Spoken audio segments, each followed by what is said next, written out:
Advogada e consultora jurídica do Observatório Socioambiental de Mato Grosso, Edilene Fernandes Amaral, a Kika, estreia o podcast Prosa do Mato.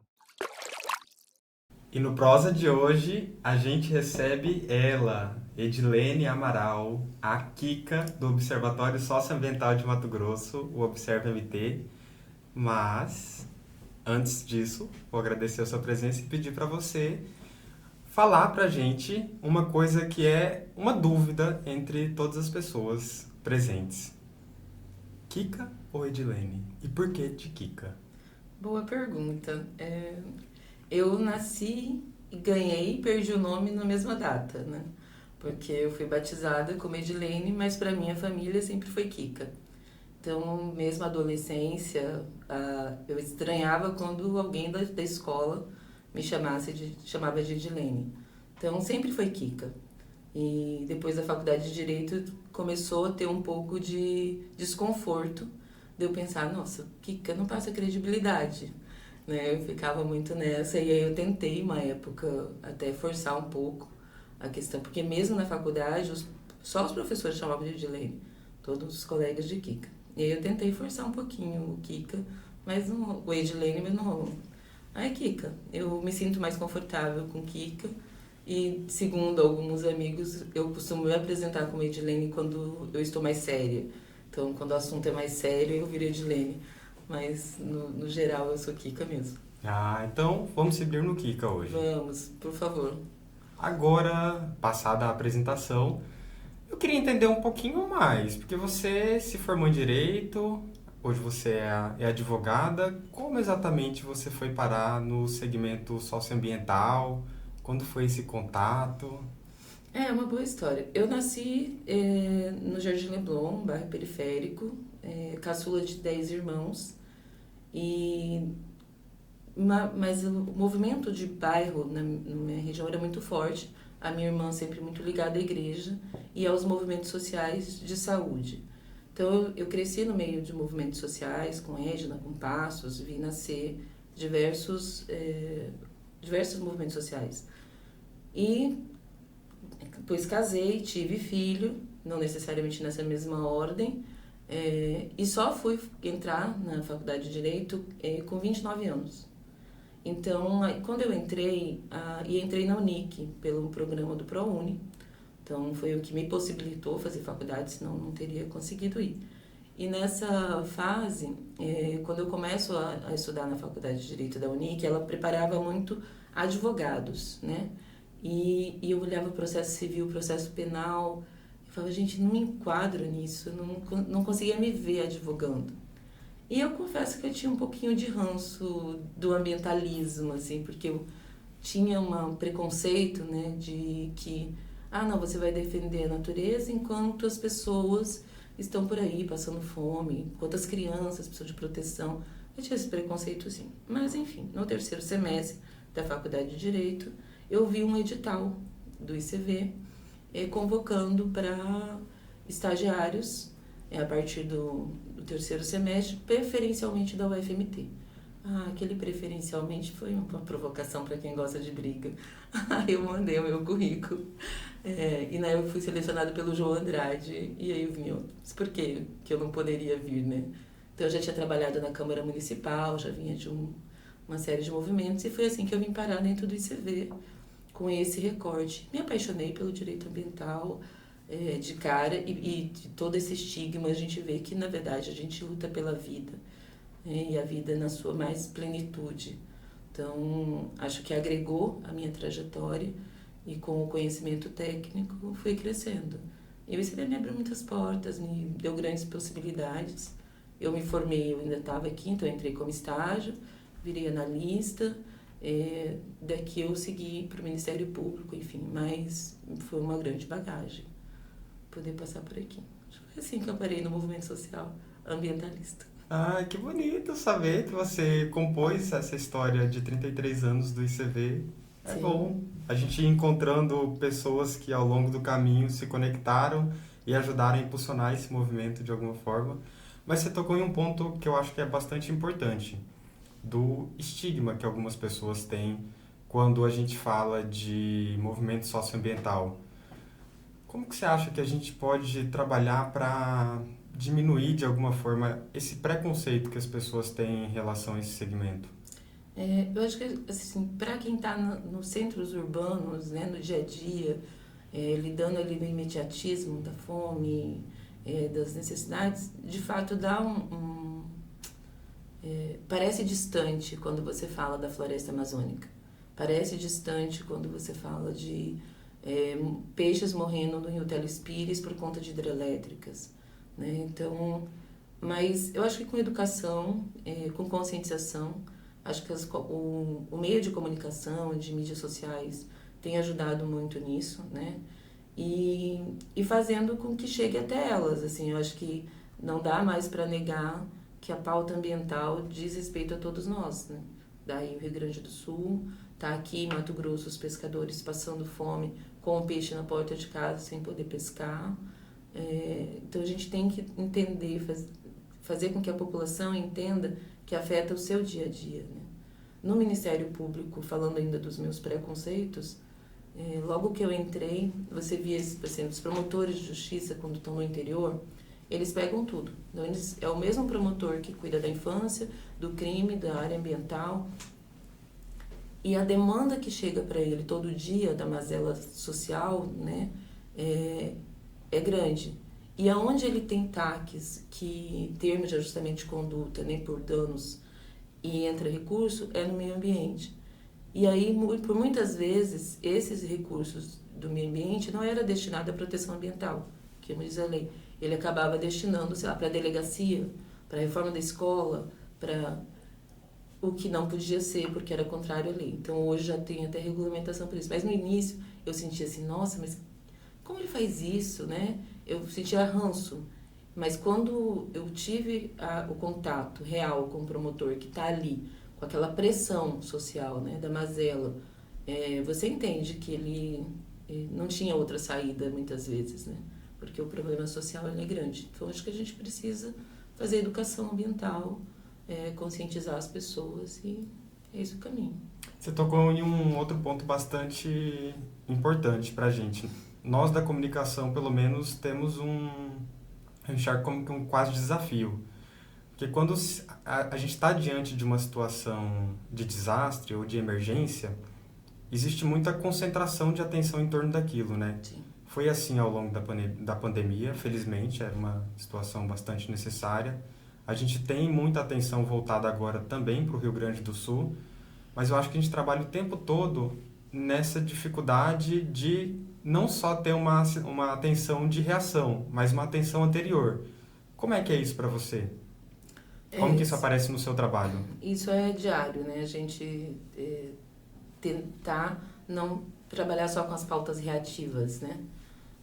Por dois motivos. Uma que a gente está no Mato Grosso e todo dia tem uma pauta para se reagir. Então, assim, tá difícil conseguir cumprir essa etapa de ser mais preventivo. E segundo, porque você acaba...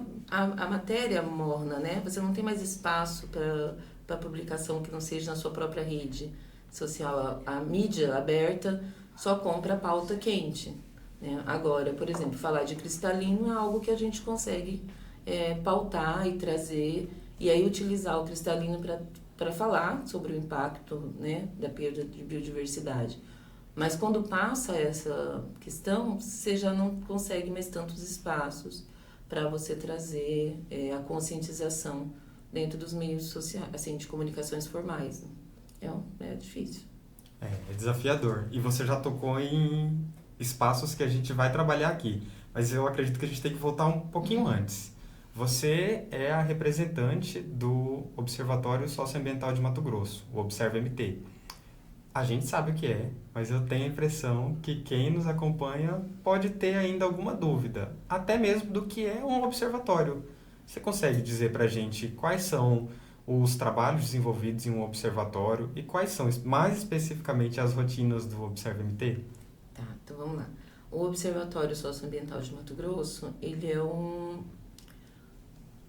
uma rede formada por algumas organizações sociais que também trabalham no seu dia a dia nessas pautas, né, quentes, mas que não viram a determinado momento que precisava se observar a criação de leis e a regulamentação dela com mais cuidados, né? Então, assim, além de você estar lá olhando dados de desmatamento, mas qual é a lei que regulamentou esses percentuais? Como é que a gente está trabalhando o monte ou o desmonte dessa proteção ambiental dentro das regras sociais, né?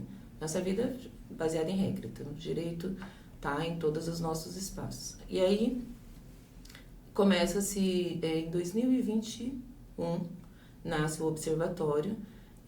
Hoje, o Observatório é composto pelo ICV, né, a FEPOINT, a Federação de Povos Indígenas, a Operação Amazônia Nativa, a OPAM, o Instituto Socioambiental, o ISA, e também com uma outra rede, que é o FORMAD, que tem um trabalho muito mais de base, né, e no estado todo, enfim, já bastante tempo de existência. Então, esse conjunto de organizações, a gente tem, dentro da metodologia, um monitoramento da Assembleia Legislativa, ou seja, onde estão sendo criadas essas leis, um monitoramento de diário oficial para a gente acompanhar como é que essas leis estão sendo regulamentadas e até aplicadas na prática. E, com isso, cria-se um movimento de comunicação para poder dar à população informação do que está acontecendo dentro da pauta socioambiental, produzir insumos para apoiar os legisladores, né, na tomada de decisão. E muitas vezes, quando a gente não consegue, você vê que não avança, porque a correlação de força, né, quando entra uma lei, ela entra de um jeito. Quando ela sai, ela muitas vezes pode sair completamente diferente, dada a correlação de força que está no parlamento. E quando isso ocorre, que a gente vê que tem um dano muito grande para aquela legislação, a gente aciona os órgãos de controle. Ministério Público, né, federal, estadual, às vezes até através de partidos políticos que possam entrar com ações. E com isso a gente também foi desenvolvendo uma expertise de advocacy judicial. Então, o que a gente tem hoje também é monitorado algumas ações judiciais que são de impactos maiores, né? E em algumas a gente entra como amigos da corte, que é também esse papel como a gente faz no parlamento, de assessorar, de munir com dados técnicos. A gente faz isso com o magistrado, né? Através dessa ferramenta jurídica chamada Amigos da Corte. Então, é isso que a gente tem feito. Trabalhamos, então, com monitoramento, com advocacy e com comunicação. Acho que são esses os 3 principais pilares do trabalho do Observa. Caramba, você falou tudo isso em um fôlego só. De ouvir eu já fiquei, que trabalhão, hein, Kika? E que trabalho necessário. Mas, com certeza. Hein, a produção tá... Mentira. Sempre quis dizer isso. O ponto é, eu sei que tem uma parada muito importante rolando aqui em Mato Grosso e que tem concentrado bastante a atenção do Observa ao longo dos últimos dias. Na verdade, ao longo desse último mês inteiro, que é a questão do Parque Estadual Cristalino 2. Eu queria que você dissesse pra gente qual é a emergência da vez em relação ao PEC 2 e em que pé que a gente está nesse momento. Tá. Assim, as unidades de conservação como um todo no estado estão sob ameaça. Acho que essa é a primeira questão. Neste momento, o Cristalino 2 está em evidência. Não quer dizer que as outras também não estejam com processos de ameaça muito sérios acontecendo. Mas o Cristalino 2, ela foi... A área sempre foi um problema de regularização fundiária, né, de governos passados, inclusive. Foi criada uma unidade de conservação lá na arrecadação dessa área pelo Estado, né, da União para o Estado, como uma das condicionantes. E há muitos poceiros lá dentro. Um desses poceiros, em 2011, 12, não me lembro exatamente a data, entra com uma ação privada querendo cancelar o decreto que criou essa unidade de conservação. Então, ele tem 3 títulos, 3 matrículas, entra na justiça dizendo, olha, criaram um parque que afetou as minhas propriedades, tá aqui as minhas matrículas, e esse decreto que afetou a minha propriedade, ele é nulo, porque ele não respeitou, não teve consulta pública e não teve estudos técnicos para a criação dessa unidade.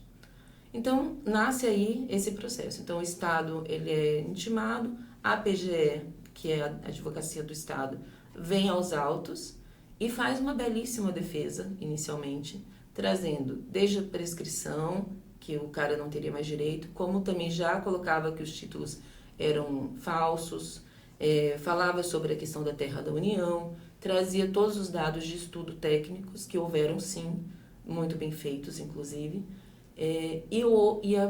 apesar de não haver o instrumento da consulta pública, existia naquele período uma lacuna na legislação, onde essa consulta ela não era considerada obrigatória. Então não houve vício. Tudo isso na defesa da PGE daquele momento. E no final pede inclusive a condenação dessas pessoas por litigância de má-fé, ou seja, você não é proprietário, não poderia estar lá, então acontece isso. Esse processo tramita na justiça, só que o juiz de primeira instância, lá aqui na vara ambiental, ele pega, porque no direito você tem assim,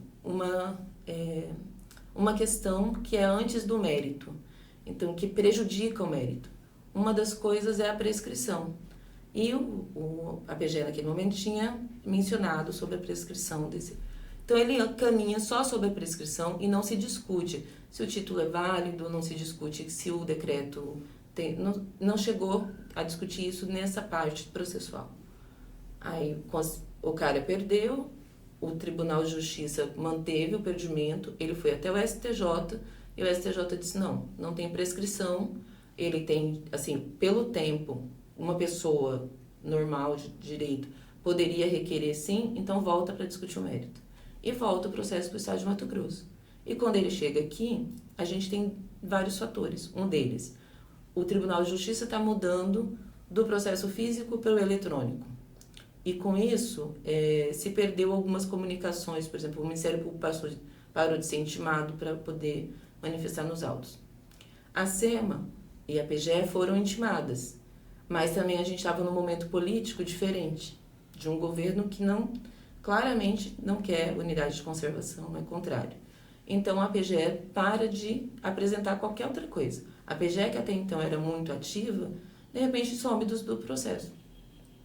E a parte contrata um profissional de alto padrão, de um escritório de São Paulo, faz um belo relatório de peso jurídico falando que o decreto não podia por ausência de consulta. O desembargador Luiz Carlos da Costa faz um relatório favorável ao parque e é vencido pelos seus pares. Então, é decretada a nulidade desse decreto. Só que ninguém sabia, só a SEMA e a empresa, porque o Ministério Público não estava sendo citado e o processo não vai para a mídia. Isso em que ano? Em 2021. Não, 2022. Então, Isso de já. 2012 a 2022 foi o período desse trâmite todo.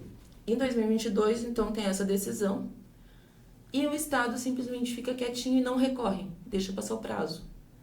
Como o Ministério Público não estava sendo citado, ele também não recorreu, porque não tinha ciência e a sociedade não sabia do processo. Dá o que se chama trânsito em julgado, ou seja, acaba-se qualquer possibilidade de recurso, por um período. Quando isso acontece, a SEMA, a PGE, determina para a SEMA retirar esse parque da base de dados do Estado. E isso vaza para a imprensa. E é neste momento que a gente, enquanto observa, tem conhecimento da causa. E aí a gente começa a desmontar essas tantas 1000 páginas até achar o vício. E aí a gente achou um vício que era o Ministério Público não estar participando dessa fase. E com isso o Ministério Público foi acionado e entrou no processo pedindo reabertura de prazo, se conseguiu reabrir o prazo.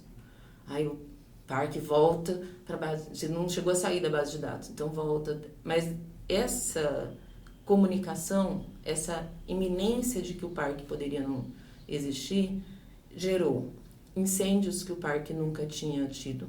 Então as pessoas se sentiram legitimadas. O número de pedido de mineração, que até 2022 eram de 14, 15, só em 2022 foi para 43. Caramba. 43 em 22, fora os que tinham antes. E agora, quando esse assunto volta à tona, a gente já tem os primeiros pedidos chegando de mineração. Agora em 2024, porque acabou de ter uma nova decisão do tribunal mantendo de que havia um vício, né? E novamente sem nenhuma menção do Estado nesse processo de recurso, só o Ministério Público alegando que não, alegando todas as irregularidades. Então, é nesse emaranhado de notícias e de coisas que a gente tem a população tendo essa ideia falsa de que não tem mais a unidade. Então, primeiro que mesmo sem unidade você não pode fazer sem licença, né? Mas cria-se essa falsa expectativa. Aqueles que querem degradar fazem a pressão ampliando o desmatamento, botando fogo, aumentando os períodos, a mineração, seja requerida ou seja a mineração ilegal na área. Então você tem uma pressão sobre o local real, né? Para também descaracterizar a unidade de conservação, porque depois você fala, o fato está consumado, não adianta mais, né? A União entra nesse processo voluntariamente, porque esse processo ainda está tramitando, não transitou em julgado. Entra e aí ela traz uma série de documentos que comprovam que essa Sociedade Triângulo, esses títulos que a Sociedade Triângulo apresenta, são fraudulentos, inclusive já reconhecido por sentença em outro processo. Então é nesse emaranhado aí que a gente está. Você foi falando e algumas dúvidas foram aparecendo aqui na minha cabeça. Eu acho que a primeira de todas esse é o trâmite legal correto de alguém com personalidade jurídica privada acionar a justiça para tentar desmontar um parque que foi criado por decreto? Essa é uma dúvida. Mas o que mais pegou para mim foi quando você disse em uma possível mudança de perfil da PGE aqui de Mato Grosso. O que aconteceu exatamente de 2012 para 2022 para a gente antes registrar uma Procuradoria-Geral de Estado muito ativa no que diz respeito a essa atenção para o setor socioambiental e agora em uma situação em que nem mais reage no processo? Qual que foi a conjuntura disso? Acho que qualquer análise ela vai ser muito especulativa, né? Mas a gente já vê a PGE agora voltando atrás e dizendo que vai estudar. Mas a justificativa pública dada na audiência que teve agora pelo procurador é que houveram mudanças dentro do processo e de que a SEMA reconhecia que a falta de consulta ela realmente era um vício e que com isso a PGE não teria elementos para recorrer. E aí é isso, assim, não sei, internamente eles vão ter que buscar responder isso. Eu não teria essa resposta de pronto, porque qualquer coisa que eu falar é a minha percepção de alguém que está de fora, né? Não participei da discussão, então não sei. Mas a gente tem claramente, os documentos falam por si, né? Você tem uma mudança de comportamento, isso é fato. Agora, por que se mudou o comportamento? Aí eu acho que vale, quem sabe, uma análise mais cientista política ou interna, enfim. E você me fez uma pergunta antes sobre a questão da legitimidade. Isso é um outro ponto. A ação é uma ação privada. Então, um decreto, ele só pode ser desfeito por duas coisas, basicamente, né? Feito por um terceiro. Ou a Assembleia Legislativa tivesse refeito um decreto sustando os efeitos daquele outro, né? Por algum vício, ou por uma ação direta de inconstitucionalidade, requerendo, de fato, a anulação. Porque dentro do direito tem as ações coletivas, as ações que você vai brigar sobre uma coisa que a gente chama de direito erga omnes, direito para todo mundo. Vamos supor, mudou o IPVA no Mato Grosso. Você tem um carro. Você entra com uma ação privada contra o Estado, questionando o IPVA do seu carro, as suas dívidas, o tempo que você pagou. Se você ganha essa ação tem efeito sobre você. Você ganhou, você comprovou que o IPVA foi cobrado ilegalmente na sua ação privada. Isso tem efeito sobre você e o Estado. O resto da população não está assegurado por isso. Cada um teria que buscar particularmente o seu direito. Ou você entra com uma das ações, uma ação civil pública, uma ação popular, questionando o ato para todo mundo. Então você tem outro trâmite processual, é um outro entendimento. Aí sim, se numa ACP, numa ADIM, numa ação popular, você consegue comprovar que houve vício sobre o PVA, aí passa a valer para todo mundo. Então, você tem muitos diferentes, modelos diferentes de ação. Essa ação privada, se fosse o caso de ganhar, só surtiria efeito sobre a sociedade Triângulo. É essa sociedade que a gente já tem comprovado em outra decisão, que não é proprietária da área, porque a área é pública. Então, esse processo nem deveria ter existido. E é justamente o que a União pede, a extinção do processo. E qual que é o peso que você acredita que tenha a entrada da União, desse novo agente nessa discussão judicial? Eu acho que a saída, assim, com todos os elementos, já deveria estar a União no processo há muito tempo, porque é muito claro a legitimidade dela, seja porque teve o processo, né, de arrecadação pelo Estado e ela passar para o Estado dentro de uma condicionante de preservação, seja porque existem recursos da União investido na unidade, como do ARPA, né, e de outros empréstimos, por exemplo, lá atrás, na época do Dante, foi feito um empréstimo para desenvolvimento de Mato Grosso, o Prodeagro, aonde uma das condicionantes do Prodeagro era a criação dessas unidades de conservação. Então, tinha parcelas da União, do Estado, né, em contrapartida a esse recurso do Banco Mundial que veio. Então, é muito legítimo e eu acho que agora a gente, de fato, tem mais força. Seja para a extinção do processo dentro da Justiça, reconhecendo a extinção aqui mesmo na Justiça Estadual, seja para a União levar isso para um debate na Justiça Federal e aí sim analisar todos os elementos e não só essa falácia de nulidade do ato da criação do parque. Você acha que isso já tem surtido um impacto direto, por exemplo, no posicionamento do Estado em relação a essa situação?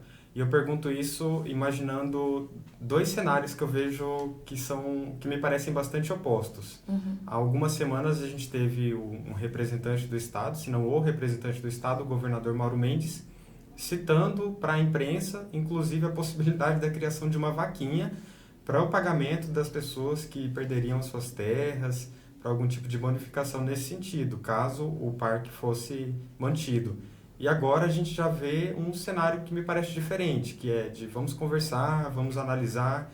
Você acha que isso já foi algum tipo de efeito dessa movimentação? Sim, com certeza. Assim, tem inclusive uma publicação, uma entrevista onde ele diz assim, eu não sabia que lá eram terras públicas.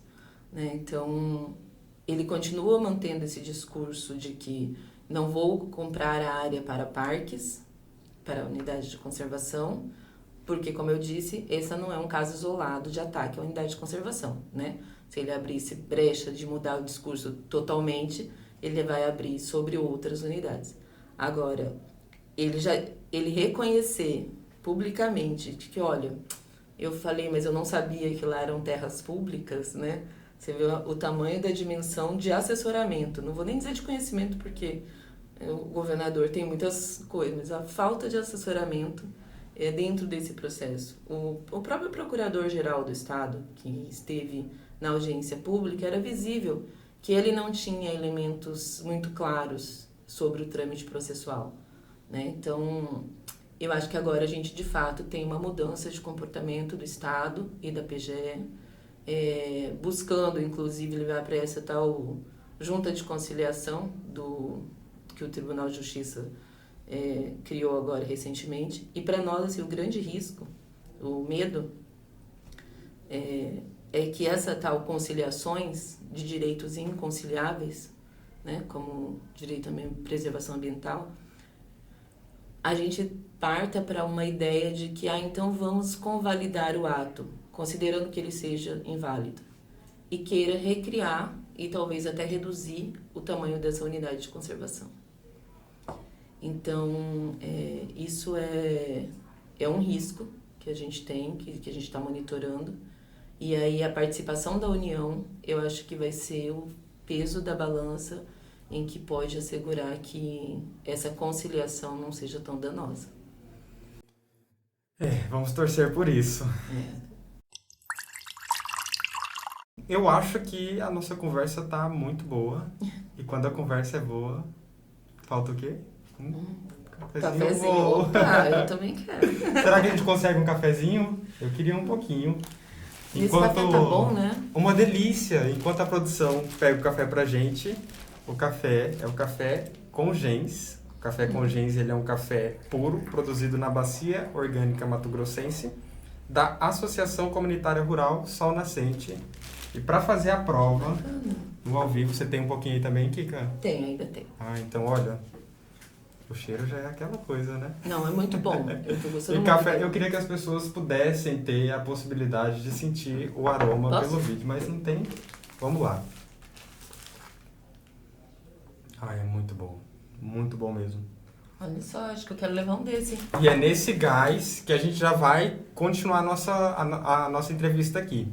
Você citou essa questão de Mato Grosso e agora a não federalização dessa discussão, mas a entrada da União. Isso me lembrou um ponto bastante importante, é até uma discussão constante que a gente faz aqui no ICV, sobre o quão fundamental é Mato Grosso para se pensar o cenário brasileiro do segmento socioambiental. Mas eu também tenho assim algumas observações em relação a esse apontamento. Tem gente que acredita com mais ênfase nesse papel central, mas eu também fico na dúvida de o quanto isso não é a visão de quem está no território e que talvez não seja a realidade para as outras pessoas. Eu sou do time que acredita que Mato Grosso é sim central e é um laboratório para tudo isso. Mas e você? Como é que você acha? Como é que todos esses elementos fecham na equação dentro da sua cabeça, Kika? Eu costumo dizer que eu sou bairrista, né? Então eu concordo com você e eu acho que a minha análise com certeza não está descontaminada do ponto de vista de quem está dentro do território e que defende. Eu acho que a gente tem um histórico de movimento social em Mato Grosso que traz muita bagagem, né? Eu vim do movimento social como um todo. A gente tem um movimento aqui muito forte de resistência. Basta ver, por exemplo, mineração em reserva legal passou em outros estados sem nenhuma reação. Aqui, a gente conseguiu captar o processo ainda em tramitação, conseguimos levar para discussão judicial. Houve agora um rebuliço, a gente ainda está com essa lei vigente no estado, mas estamos reagindo. Então, é um grande laboratório. E agora, recentemente, a gente teve um encontro de troca entre observatórios da Amazônia. Então, você vê que os outros territórios também têm a sua metodologia, o seu jeito de trabalhar. Mas eu acho que a gente tem uma expertise de sistematização de dados, né? A SEMA daqui vive dizendo para todo mundo e para todos os lugares o quanto ela é eficiente e transparente de dados, mas isso não vem do nada. A transparência da SEMA é resultado de um termo de ajustamento de conduta feito pelo Ministério Público através de uma denúncia, na época feita pelo pessoal do CONSEMA, pelo ICV, pelo povo do movimento social, aonde você não tinha clareza sobre o que a SEMA fazia. Não era publicado os embargos, não tinha publicação dos autos de infração. Então foi feito um estudo, um levantamento de que informações faltavam e em que base legal era exigida essa publicidade. Então, a gente tem hoje uma SEMA transparente, assim, muito mais do que antes, sim, mas não é dado. Isso não é uma proatividade dessa secretaria, né? Então, eu acho que a gente é um grande laboratório, para todos os lados, inclusive, porque também a gente vê que aqui é uma experimentação de muitas leis que vão para o Congresso depois, né? No sentido de passar boiada mesmo. Então, eu acho que a gente é esse caldeirão aí de ações e reações que serve aí, por exemplo, principalmente para os estados da Amazônia. Você falou dessa questão das leis agora e eu já estou aqui imaginando esse ano, né? Porque a gente está falando de um ano decisivo na vida do brasileiro, um ano de eleições municipais. E eu queria saber como é que as pessoas podem, de alguma forma, se orientar em relação às pessoas que estão se colocando dentro da disputa para acompanharem o que elas dizem a respeito da pauta de meio ambiente, o que elas dizem a respeito de proteção ambiental, de transparência de dados públicos. Como exatamente você auxiliaria essas pessoas a colocarem o olhar no lugar certo, assim, buscarem determinadas conexões que vão ajudá-las nesse processo eleitoral de escolha de pessoas que vão produzir leis, que vão discutir temas importantes e que vão estar, obviamente, também em cargos do executivo. A eleição municipal é uma eleição mais próxima, né? Tipo, até escolher o candidato a vereador é uma coisa que todo mundo tem alguém que você conhece, que é ligado, que vem te pedir voto. Já trabalhei em muitas campanhas eleitorais, assim, em Cuiabá.